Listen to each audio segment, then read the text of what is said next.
Welcome back to the Celtics Nation Rise podcast. I'm your host, Griffin Aldridge, and we're here with a very special guest. We got the Maine Celtics DJ here, DJ Busch. Thank you for joining the podcast. Happy to be here. Yeah, so tell me, before we talk about the Maine Celtics, because I want to know a lot about them. Obviously, I'm rocking the hoodie. You see me at all the games. Every game. I go to a lot of those games. Tell me, what's been your input on the Celtics as of recently? In Maine, we struggled a little bit there for probably a good solid 10-game skid. We started out hot. We were 2-2 to start, and then we lost 6, 7, 8 in a row. Which, some at home, some on the road. Obviously, being at home, we get that energy, which kind of brings it a little bit better, versus on the road where these guys, they don't really have much atmosphere in the G League.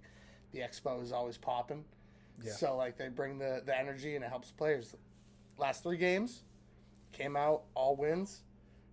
Great energy in the building. On my end, I like to bring the best music I can for the guys, especially in, the warm-up time. But, in-game, it's all about bringing that energy, bringing that hype. The team itself looks great. If they can keep this, whatever they've been doing this last 3 games, if they can keep it going, I think that, we have a good chance of sniffing the playoffs. Right now, we're kind of on the outside looking in. But, there's a lot of season left. We still got, at least 5 home games. So. Oh, yeah. It's definitely fun at the Expo. So my first question is, what's a day in the life of a Maine Celtics DJ? On a game day, it's wake up, if it's an early game, wake up, get a nice breakfast in. Drive on up. I'm in Biddeford, so I'm a 20-minute drive out of Portland. Go, get set up, kind of, get some food in me there too. They'll usually have some lunch for us or dinner, whatever. Hang out, talk to some of the guys if they're out. If I know my boy Don, if he's out on the floor. If Kyler's he's gone now, but last year if he was out there, we chatted up for a quick minute. And then I'd go set up. At that point, we got warm-ups for the guys. They start really early. They're about 2 hours before game time. So if we tip off at 7 o'clock, I'm there for about 4:30. I'm that first 30, 40 minutes is all guys on the floor. They want to get, good music in. From there, we open up the doors. JD's usually the last guy off the floor right before, we get, our prep going. If we have a team in from a high school that is doing our prime time, I'll play music for them on the floor, give them some of those sound effects, make them feel like, they're in the big leagues. Awesome. I want these kids to feel good about it. And then from there, it's basically tip-off.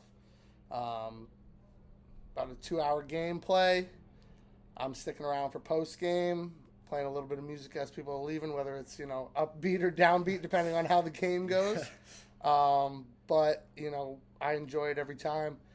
I remember my first time I was there, I took over for DJ Lenza. Shout out to him for, giving me the opportunity to even DJ for this team.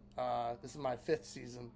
So, shout out to him showing me the ropes, and then from there, anything can really happen. I'm hoping to one day get the call up to Boston. Who knows? That'd be awesome. But I've gone up for a preseason game before. I got to check out Breck 1 and what he brings to the table, and that was really inspiring, and it really, showed me a lot of what it takes to do a big TD Garden game. That atmosphere is a lot different. Oh, so. Yeah, huge. Kind of piggybacking off of that, I noticed when I played sports, when I was growing up, how's kind of the music for pregame before anyone's there? Do you have it loud, or kind of how do they like it? I go a lot louder than my staff would like sometimes, but I know the players like it. You know what I mean? They like to feel that bass kick on, and I'm playing a lot of hip hop to start for the guys. Sometimes it depends on a nice Sunday day game. I might keep it chill with a little R&B to start the day.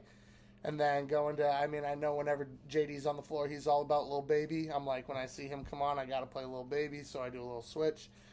And then, even during game, I know some of the guys, some of the old school stuff you can dance to. The Tootsie Roll is always big. Chicken Noodle Soup's always big for those guys. So, it kind of it depends on how the flow of the day is going, That's awesome. So, making a finals run last year. Yeah. including that, what has been your favorite moment or moments at the expo, would you say? DJing, it could be anything. I think my favorite moments were it was a full season. It was the Taco Fall season. Oh, wow. The Taco Fall season was like nothing I've ever seen before. That was sell out every game, energy there. Every time he touched the floor, people were going crazy. Which, you know, to have that happen consistently like that, every game in and out, is like insane. Besides that, the Trey Davis, I think he had like 53 or 54 points in a game. That was absolutely electric. I've seen some great Chris Clemens comebacks where he just kind of took over at the end of the game. This year, I'm loving seeing Baylor Shireman at the end of the game, you know, taking a little bit of command with some big shots. JD always tries to step up in that big moment, which I love. I love to watch that. Basically, anything where, you know, the game's on the line, someone's got to take the big shot, and we hit it. And we've had a lot of those over the last 5 years. So it's impressive. I've seen a lot of them. I've also seen a lot of like overtime games, I've noticed. How do you like that overtime rule? It's kind of off topic. But I'm kind of tired of that overtime rule because, you know, it's... So if you give a team, you know, 5 minutes in an overtime, they have time to swing momentum. You know what I mean? Yeah. 7 points is 2 threes and a foul shot. Yeah, it's, you know, it can be done like that, and I'm more partial to, like I said, some guys sometimes they come out in OT and they take that quick 6-point lead, and then all of a sudden, before you know it, you know, in a 5-point or a 5-minute period, you know, anything can happen. That momentum swings, and then, you know, a team can come back, and the way you get to manage the clock at the end of the game, you know, at the end of an OT, you got timeouts, you got all this stuff when, you know, you got 10 seconds left, you might have 2 timeouts in that amount of time, you know, versus here you don't know. There's so much more to work with, I would say. There's so much more to work with having so much more time. It's so tough. And I get it. I get why they test out the rules in the G League, but it's just sometimes it's like there's still so much competitiveness in the G League, I feel like. Yeah. At the same time, so you're kind of taking away from that, I feel like. Yeah.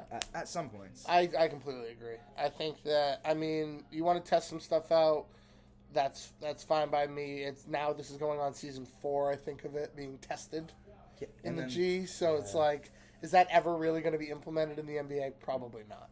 There's too much, you know, that between clutch performances and OT in the past with guys and statistics and how that all works out. If you switch it to a 7-point whatever, I don't know. I'm not a fan. Yeah, no.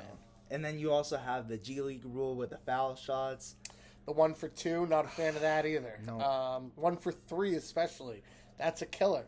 1 free throw for a 3-point shot is like... At least give them 2. I would say at least 2. Yeah. If you're going to do it... You got to make both for the 3. Or something. I don't know. I'm not on the rules committee, so I can't really say too much there. Tough. So my next question was, like, obviously you've also mentioned it already, but what has kind of your relationship with players been?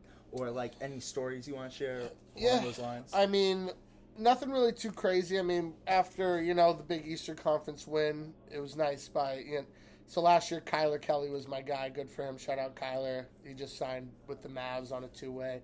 Killing it. Double-double in his first game, so good for him. But, I mean, that was my dog last year. You know, after games, if we wanted to go out into Portland and enjoy the city, you know, they're teammates. They're always going to, you know, travel out together. But it's nice to, you know, get some guys in the mix that aren't necessarily just your teammates. You know, these guys, I've DJ'd in Portland for 10 years, so I know every, you know, club, every bouncer, every bartender. So it's nice to be able to go out and feel comfortable, you know, and have, you know, someone have your back, like someone like myself. Or, I mean, I know a bunch of people that I work with at the Maine Celtics that, you know, when we were celebrating last year at the end of that Eastern Conference Finals, like, we went out, we all had a great time at $3 Dewey's, and, like, you know, it was nice to have some of those guys there with us. And, you know, they enjoy it just as much as we do. They don't know. Some of these guys might never see the show, the real show, and that is the show. You know, that would be my show if I was that middle guy and I won the Eastern Conference Final and going to get to play in the actual G League Finals. Like, that's a big accomplishment. So talking about, like, players going out, trying new food spots, I've seen Baylor's TikTok, like his vlog saying he was going to $3 Dewey's and stuff like that. Dewey's great spot. That's one of our partners actually with the Maine Celtics. Oh, so. that's sick. Yeah, it's nice. That's sick. And then you had Anton going to Scales, like just them getting out, trying new restaurants. How's that kind of like? Do you have an influence, kind of where they should go and stuff like that? Yeah, I usually, if it's someone I'm like pretty tight with, if they ask, where the good spots are, and I mean, they've got plenty of people within the organization that will tell them what the good spots are. I mean, some of these guys have been here for a couple of years, so it's nice. I mean, I'm sure JD knows all the good spots in Portland to go get some food. Yeah. So when the new guys are coming in and they're wondering where to go, I'm sure he's like the first guy they go to. So, but no, it's nice to give some influence as to where, I mean, my favorites down there, Duck Fat, Terralingua. Today we got Monty's Pizza in Portland, which if you haven't had, shout out Dave Portnoy on the 8.4. It was fantastic. I heard he was here. I wish I met. Did you get to meet him when he was here? No, I did not. I wish. Cool. That would have been sick. But yeah, I mean, Portland's known for its food, so it's really throw a dart and you just, at a dartboard and you can't miss. So yeah, you're right with that. So my next question kind of brings us into still talking about the players. Like, do they have an influence behind the music? Have they ever reach out to you and be like, play this, or have there been moments where you were like, I played this song and like kind of? Yeah, I mean, I get players, I get coaches, I get. I mean, some of the guys have their own music. I know we had Trey Davis a couple years ago. Shout out to him. That's him and Marcus Smart actually had a rap thing going for a while. So when he was in town playing for us, I would definitely play some of his music. I made him edit it all for me, which sucked. But he was more than willing. I'd play his music during warm-ups for them. Denzel Valentine last year and the year before. He was always making music, so he'd want me to play some of his stuff. And the team loves it. It gets some hype. They're all singing it in the locker room. So, like I said, JD with the little baby, he's definitely into that. Some Reggie Kasunwal, he is big into like Beanie Man, stuff like that. He was with us the last, he'd rotate in and out within the last like 2-3 seasons. Yeah. We'd have him and then he wouldn't, and then he'd get called somewhere else, and then he'd come back. And but Reggie's my dog. He's playing still in the G, which good for him. Trying to get him on actually. I'll reach out, Reggie, if you're listening. Gotta come on. Trey too. I reached out to Trey for you as well. That's awesome. But yeah, I like making relationships with these guys. It's nice to be able to be on kind of the same playing field when it comes to music with them. That music and basketball, hip hop and basketball go together like wine and fine cheese. They're meant for each other. They've always been. Basketball's always had a wicked big hip hop culture, and I just try to embrace that as much as I can. Yeah, I like that. So another question too, kind of on that, kind of talking about trends. What was Tweaker? You played the song Tweaker. Tweaker, got some Jello. Yeah, Jello, man, he killed it with that one. I had coaches and players from Maine coming up to me asking me for that one, and it's funny too. I meant to mention earlier, like I'll have coaches from other teams come up. I'll be awesome. I'll be playing our warm up before any fans have come in. And all of a sudden, I'll have a strength and conditioning coach come run up the bleachers and be like, "Hey, man, like, where are you playing tonight? What are you doing?" Like, because they're usually in town for the night. So I'll be like, "Where are you tonight? Like, I want to go where you're playing because like I'm loving what you're playing." Or they might have a song, or sometimes too. I can't lie. Other teams will come in and I'll kind of vibe with what they listen to. So like if we're playing like an Atlanta team, I'll play a lot of like ATL, Ludacris, stuff like that. If we're playing a Florida team, it's a lot of Migos and like a lot of like Kodak and you know what I mean. Like, so I try to take some influence. Texas, there's some great acts coming out of Texas. Big X Plug and So it's I like to throw in a little influence as to who we're playing. Sometimes our guys might look at me and be like, "Why are you playing this right now?" But like you know what I mean. I want to welcome them into our home court. The Expo is the Expo, and I want them to feel comfortable. So. Yeah, funny talking about that. Yeah, I was talking to Frank Kaminsky about. I've got some interviews, and he was like, he liked how it was kind of an old school gym. It's a barn. It feels like a barn. Oh yeah, it's incredible though. I know the first time a lot of people diss on the Expo and say they should move. It's nice though. It's tight knit. You know, it's loud. You feel close to the floor. I feel like if we were playing at the Civic Center, it wouldn't be the same. No, there's never a bad seat there too. I feel like there's not a bad seat in the house. unless you're stuck up against the wall in the top row, in my opinion. I don't know. It depends. Well, actually, I feel if you like the where. backrest, if you like a little backrest, it's all right. But so I it's, think it's just the hoop. close, kind of. Oh, Behind there the you hoop. go. Yeah, that one's tough. I always like behind the hoop. Even at a pro game, I like Really? behind the hoop, honestly. But you can't see like some of the incoming shots. Not, I mean, if you're low enough, as long as the rim isn't like, and if you're having to look through the backboard to see that, see the whole play, like, I don't like that. But if I'm sitting like, I don't know, a couple rows off the baseline, like, that's fine for me. I like that. Yeah. One who kind of is in the DJ field and wants to kind of be in sports and stuff. What has your journey been, and like kind of how did you get to where you are today? I started, just regular DJing. I was doing my own high school events. I did Biddeford High School hockey for 3 years. I'd lug big speakers into the arena because the sound system at Biddeford Ice Arena was terrible. I'd lug these giant speakers in, set them up upstairs overlooking the ice, and I did that for like 2-3 years, right coming out of high school. At the same time, I was running for the Portland Junior Pirates at the Saco Arena for the A&B team. I worked for them for about 5 years, doing music, statistics, clock, all that good stuff. They kind of gave me a bigger role to see both sides of how a team should operate, which was nice. And then from there, Scarborough High School actually reached out because I was kind of getting done with the hockey thing with juniors. And Scarborough High School asked me. I went to their basketball program. I did boys, girls. I did hockey for them, boys, girls. I did some football for them I'd say, and a lot of that was mixed into. A lot of that was Junior Pirates while that was happening, or high school Biddeford stuff while Scarborough was happening, because they were just always reaching out. And then from there, I was DJing still in the Old Port at the time. I would literally go work a high school game and then be like, "Okay, I gotta leave early and go DJ the club." Whether it's Mark's Place, Pearl, R.I.P. They're both gone. Oasis still alive and kicking somehow. And then I would do that, and that was kind of my routine. And then one day, like I said, Lenza, who I worked with at Mark's Place and Oasis, asked me, he said, "Hey, like, I'm kind of getting done with the Maine Celtics thing." This was in, I think, year 3 of them being a franchise, or 4. So I went in to observe him for that one game. From there, the next season started, and I just jumped right in. And I think that might have been the Taco year. It was my first year. Watching Taco Fall and Tremont Waters run the team, and that was cool to see. Tremont, he's still a hell of a player. I wish he'd panned out more in the NBA. I know he's playing, I think, back in Puerto Rico right now, or in China. They either go Puerto Rico, China, Germany, you know what I mean? If they're not in the G and they never, evolve into what we prospered for, they'll hang out there, which is still great. Professional basketball anywhere is amazing. Like, it's a great accomplishment. If I could get paid to go play basketball overseas, I would do it in a heartbeat. 100%. You know what I mean? So, but yeah, so that's kind of where I ended up.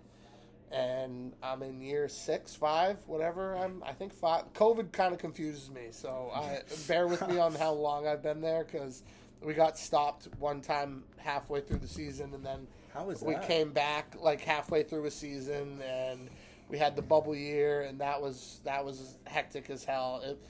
We weren't technically bubbled, but like still when we came back, like we had no fans for the first I think like 5 games, something like that.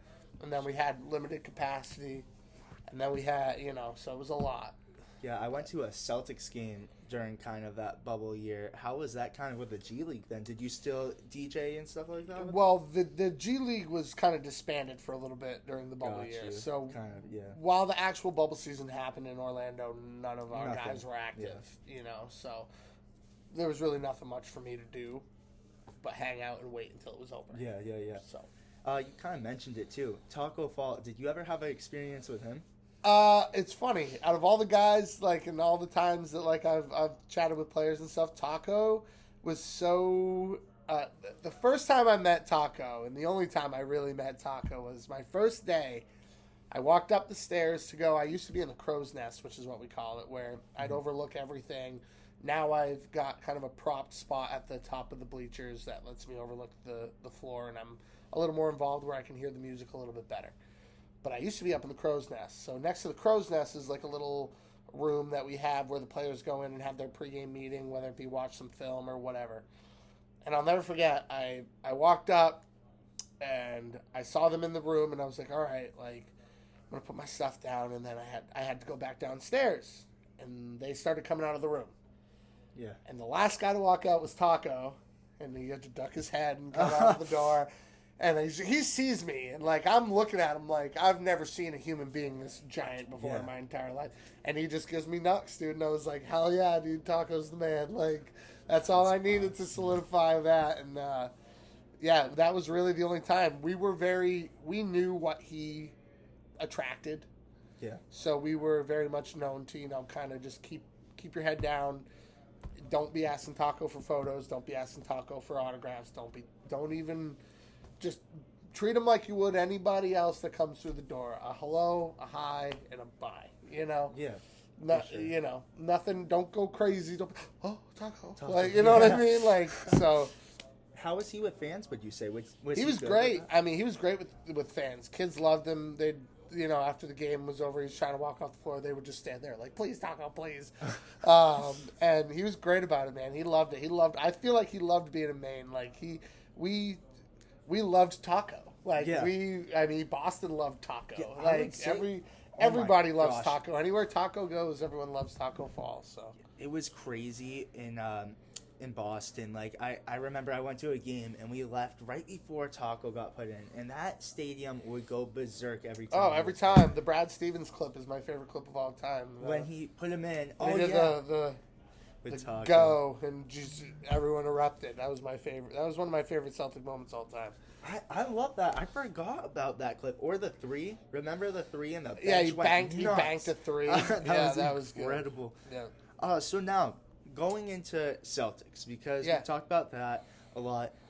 Tell me, I just want to hear your experience with winning the championship last year. How are you feeling moving forward, and how has this season been? Yeah, I had the pleasure to be a part of a Celtics championship and be an employee there, so that was fantastic. The buzz around our building was the same as it was, I'm assuming, in Boston. Like, everyone was so excited for these guys, and I didn't get the pleasure to actually go to a playoff game, which I really wanted to, whether it was work or whatever.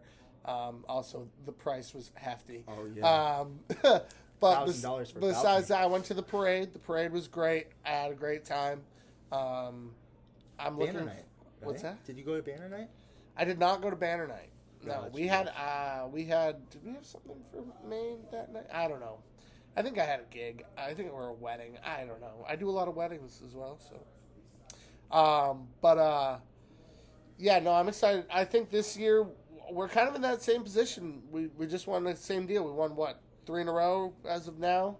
4. 4 in a row? Yep. So we're getting hot again, which I like to see. Everyone seems healthy right now, which is a great sign. I think come deadline, which is tomorrow. Tomorrow at 3:30, I think. Tomorrow 3 at or 3:30. 3:30. Yep.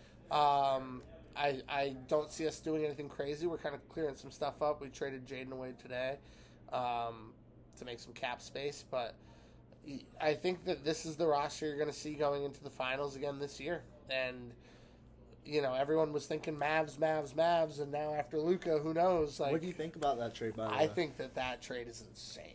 What was all right? So do you remember me last year? Do you remember me during the playoffs last year when I was saying what I would do to have Luka Doncic as a Celtic? I do not. So I wasn't here during any of the playoffs. I was in a very dark place with the Luka. I love Luka Doncic. I think he's a great player. Oh no! And now he's on the Lakers. And now he's a Laker, man. And it's. I know we didn't have the ability to make the move for him, and we probably never will at this point.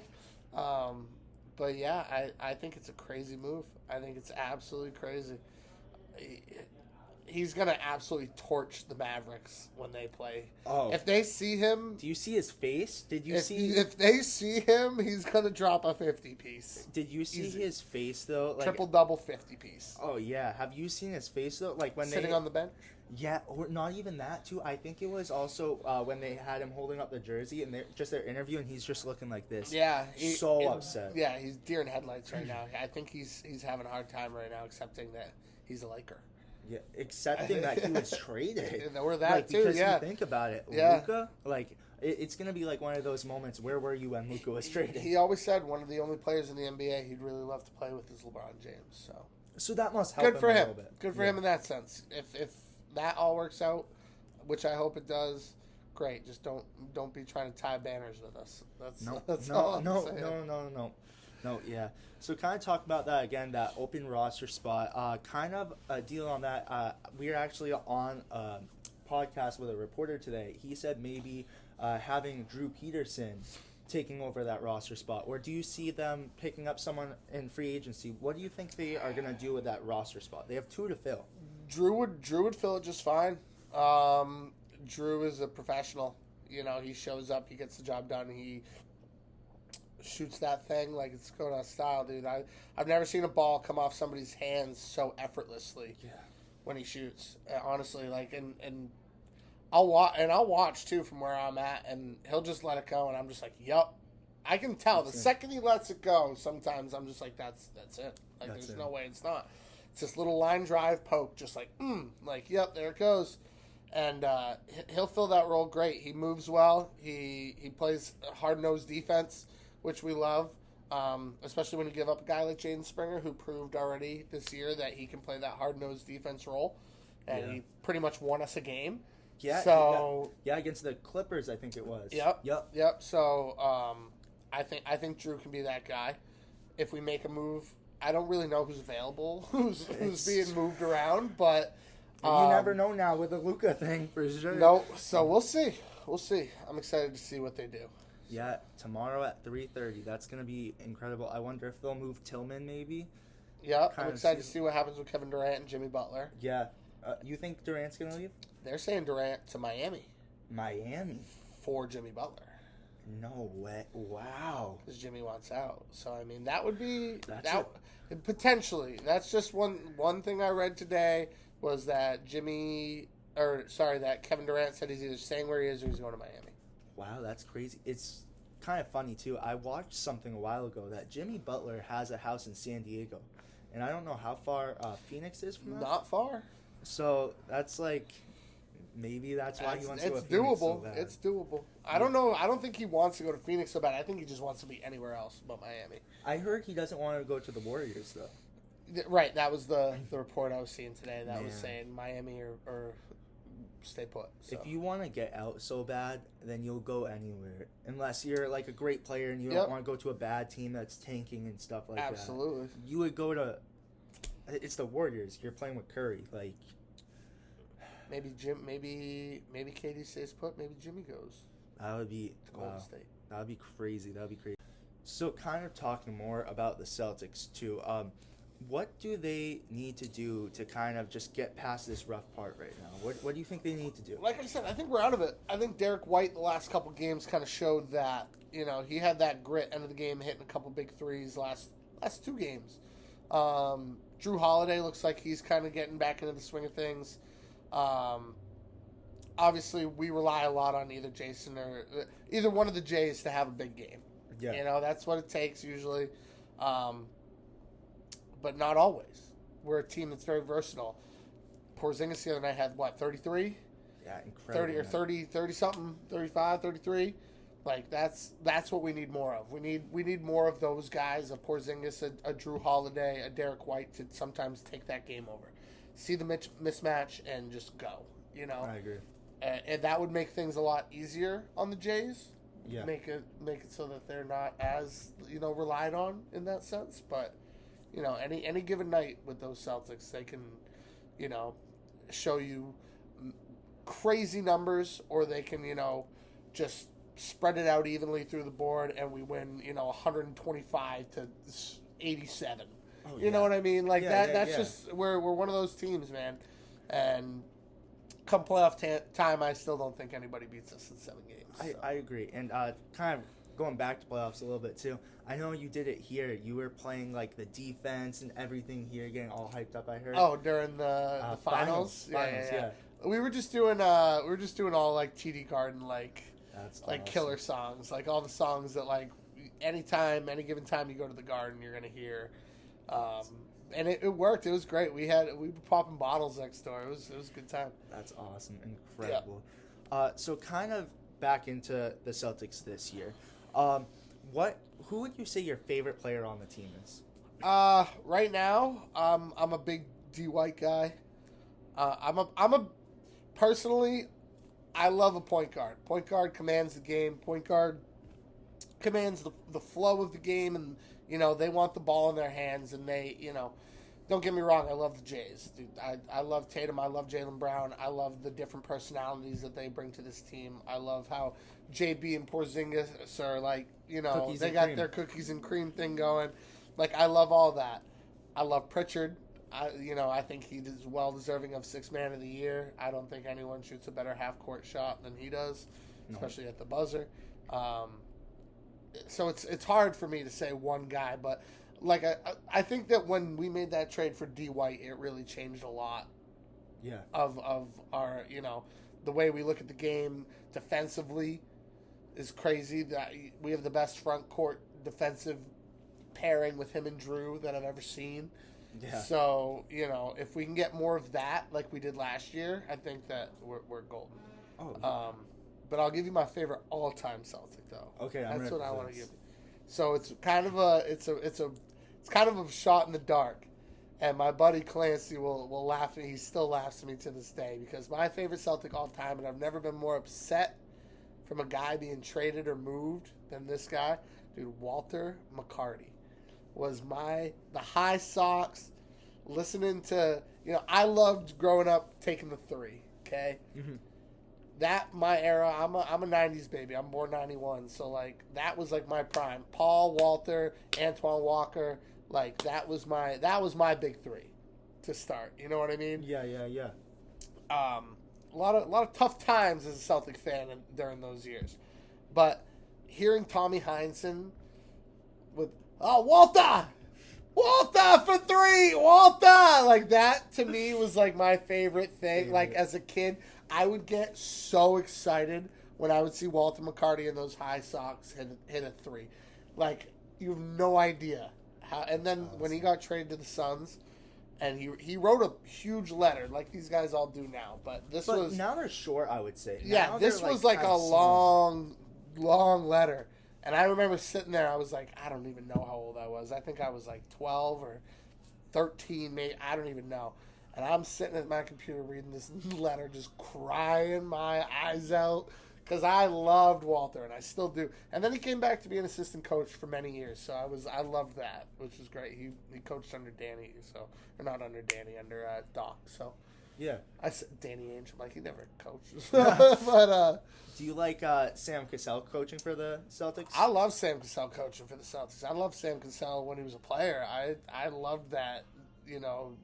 He had the grit, man. He would get down and dirty defensively, offensively, kind of like a Marcus Smart almost. Yeah, he would, and he fired us up. I mean, I know he fired KG up when they went out on the floor together big time. So, yeah, I'm one of those guys too that could sit here and talk random Celtics through the past that I've loved. Ooh, yeah.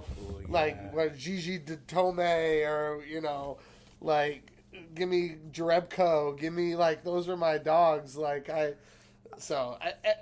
just have a love for the Celtics and what they have done over the years, and a lot of great players have come through, and yeah, I'm a diehard man. I bleed green through and through. So yeah, I would say let's go and say random Celtics players, bam, I think you beat me because you got those older ones that I was I got those 90s guys. Yeah. So you got me on that one. Rafe LaFrance and See, that's what I'm saying. I'd be like Leon Ennis Cantor. Leon Poe, one of my favorites of all time too, who I had the pleasure of. So I actually worked a lot of events at Kowloon, which we haven't really talked about much. But during the finals all last year, we did a lot of meet and greets at Kowloon Restaurant in Saugus. I want to go there so bad. I heard a lot of good things about it. We did Dana Barrows and Leon Poe at the same time. We did D. Brown, and we even did Isaiah Thomas. So it was a pleasure to meet all those guys. Leon was the man. Same thing with Tommy Heinsohn with Leon. Leon Poe, go Leon. Like that was I loved that. Yeah. Like that to me, like he won us that game, game 5, game 6 of the finals against the Lakers, where he absolutely went bananas off, and guy like that. Getting to meet him at an event that I'm DJing at and get to actually sit and talk with him was surreal. I met him in Miami when I was on spring break when I was 19 years old, randomly on the street. Most random thing. So I got to bring up to him again. I'm like, you're not gonna believe this, but I met you in Miami, and he's like, oh yeah, I spend a lot of time there. You know what I mean? So that's incredible. Yeah, man, I love everything about this Celtics team and this organization, and I'm looking forward to banner, 19 and 20 and 21. 22. Maybe. 22. Hey. Just a couple more questions. Yeah. So what would you say, have you met any of the current players on the team? Real quick, when I did that preseason shadow at the Garden with Breck One. He kind of brought me courtside, and I got to walk around, and I got to meet the voice of the Celtics. That was really cool. The guy who's actually doing the the commentary at the game.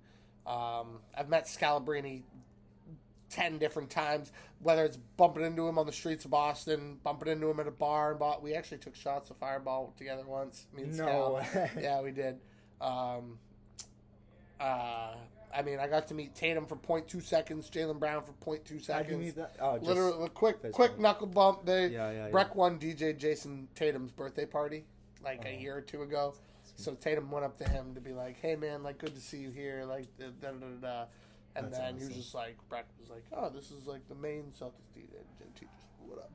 That's awesome. quick something. But I still was There's Tatum. Yeah. That would be me, because that's my favorite player. I know it's funny because we have so many people on here and we ask them their favorite player, and it's either between Derek White and Jason Tatum. It's so funny. It's I love every aspect of Derek White's game, man. He's so sneaky good. It's unbelievable. I don't know how the Spurs just thank you, Pop, for just making whatever happened there happen, because I think it's still one of the best moves that we've ever made. Ladies and gentlemen, live. Wow. It finally happened. Jimmy Butler has been traded, but it's not to the Phoenix Suns. It is to the Golden State Warriors. Shout out Ian. Yeah, he was that. on the podcast. But yeah, you heard it here first. We'll hear it tomorrow. Wait, how long ago was this? How long was this? No way, we're 33 seconds ago. So we were talking. So about I beat it by about 4 or 5 minutes. That's incredible. We were talking about this just recently. When you're right, you're right. It's incredible. It's crazy how much trades are going on. I know we already mentioned it kind of, but even the De'Aaron Fox trade, this is gonna go down. Oh, De'Aaron Fox, man, that trade made no sense to me. Why? It was so weird. It was kind of more so him wanting out, I feel like. Yeah, he had to have. That's because that's tough. This is going to go down as the craziest trade deadline in all sports of all time. Really? No. Chris Paul will always go down as the craziest of all time. Really? Where Adam Silver rejected the trade for Chris Paul. Yeah, because we haven't seen a rejection like Chris Paul and Kobe Bryant almost had the chance to play together. Yeah. At the time, and while Chris Paul was in his prime. Yeah. So. You're right. But that Luka trade was all right. This was the most trade. That was a bombshell. Yeah. That was a bombshell. That was the most unexpected bombshell I've ever seen. Oh, yeah. Where were you kind of when you saw that news? I was at work. No, I wasn't at work. Where was I? I was sitting. I don't know. I was sitting in bed. I don't remember. App came up. I think ESPN alerted me randomly. Yeah, I was remember what I was doing. What? Is that glitched? Yeah. Crazy. So kind of last question, and we'll brush up on it. Obviously, you said we banner 19 and so on. But what are the final expectations going into the second half of this year, and what do you want to see from the Boston Celtics? I mean, I think we got to take that first place seed away from the Cavs. I think that's where we need to be. We need to. It might not be commanding, but man, we gotta hold that number one, because what's crazy is, and don't get me wrong, I don't like the chatter. I hate when people say, "Oh, Cavs are in front of the Celtics. Celtics are over. Blah blah blah. Like that means absolutely nothing. However, in my perspective, the way the Jays play, the way that we like to be first, we want to be first. Joe Mazzulla wants to be first. Like that's we gotta get over whatever little hump this is. And like I said, I think we have. I think we need to have a really good stretch of basketball here. We need that chemistry to really click. We need to go up against some tough, hard-nosed teams and win. Is what it is. We need to go. We can't be losing to the Houston Rockets, 125-23 or whatever that score was. Can't happen. You can't let the Houston Rockets score 120 points. Period. You can't. So. Yep. I think if we fix things like that, we're going to be all right, and I think that we're going to have another championship. I think that no one can beat the Boston Celtics in 7 games. Especially when you come into that playoff atmosphere. Especially when you come into the Garden, which is why the number 1 seed is so important. Exactly. Well, thank you again so much. I really appreciate it. Appreciate you, brother. Everyone, go check him out. Links are in the description. Thank you guys for watching. Peace.